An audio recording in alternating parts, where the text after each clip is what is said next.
नमस्कार दोस्तों। आज की कहानी के पहले भाग का शीर्षक है तंत्रा। चलिए बढ़ते हैं आज की कहानी की ओर।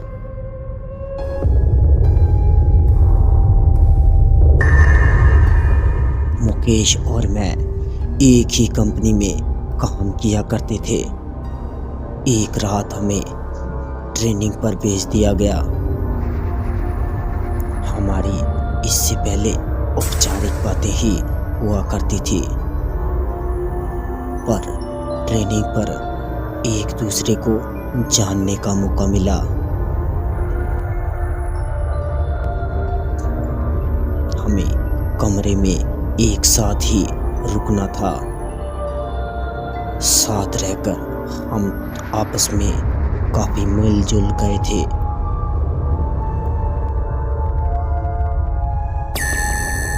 अक्सर रात को मुझ पर से चादर हट जाती तो मुकेश मुझे चादर उड़ा दिया करता था। मैंने उससे पूछा, क्यों रात भर जागते हो? मेरी तो आदत है करवट बदल बदल कर सोने की, चादर तो टिकती ही नहीं।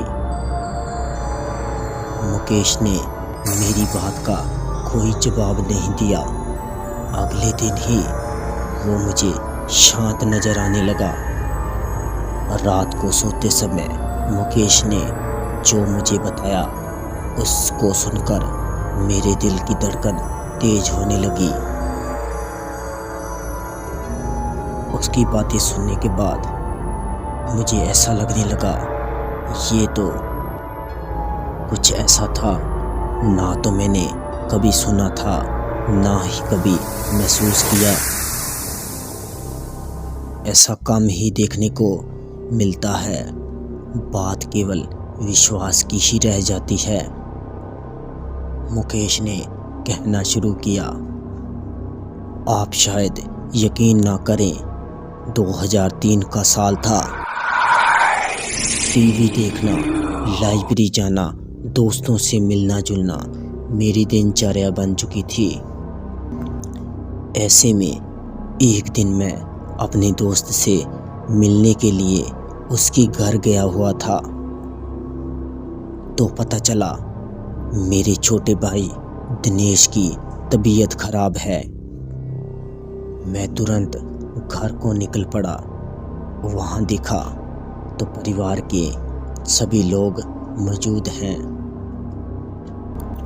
दिनेश जोरों से चीख रहा है जैसे उसे किसी तरह का दर्द हो। उसकी हालत देखने के लायक नहीं थी। 3-4 लोग भी मिलकर उसे संभाल नहीं पा रहे थे।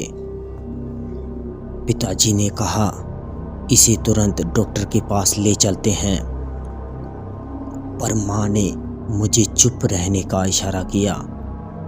दिनेश चीखता और बेहोश हो जाता। दिनेश की चीखें अब भयानक होने लगी थी।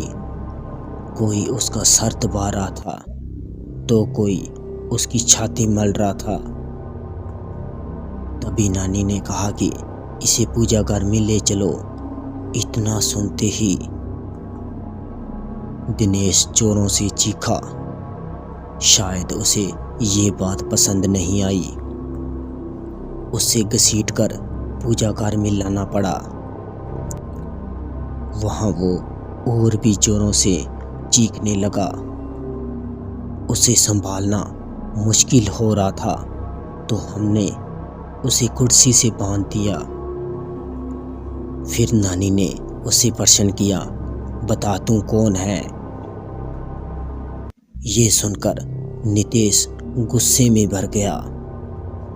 उसका सर और छाती अब पट्टी की तरह तपने लगी। उसे अब संभालना मुश्किल हो रहा था।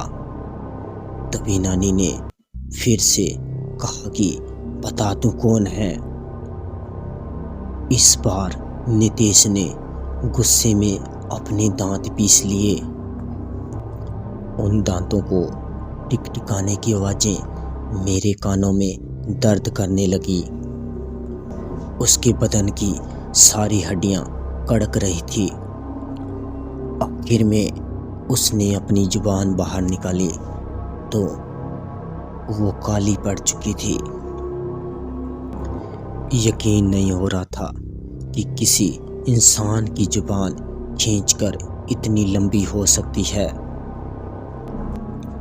तभी नानी ने फिर से अपनी बात दोहराई, बता तू कौन है और कहां से आया है? इस बच्चे ने तेरा क्या बिगाड़ा है? जहां से भी तुम आए हो वहीं लौट जाओ। बदले में तुम जो कुछ मांगोगे हम तुम्हें दे देंगे, लेकिन इस बच्चे को छोड़ दो। दिनेश ने अपना आपा खो दिया था। वो उसी तरह कहराता, दांत पीसता, चिल्लाता और बेहोश हो जाता। होश में आने पर उसे संभालना मुश्किल हो रहा था।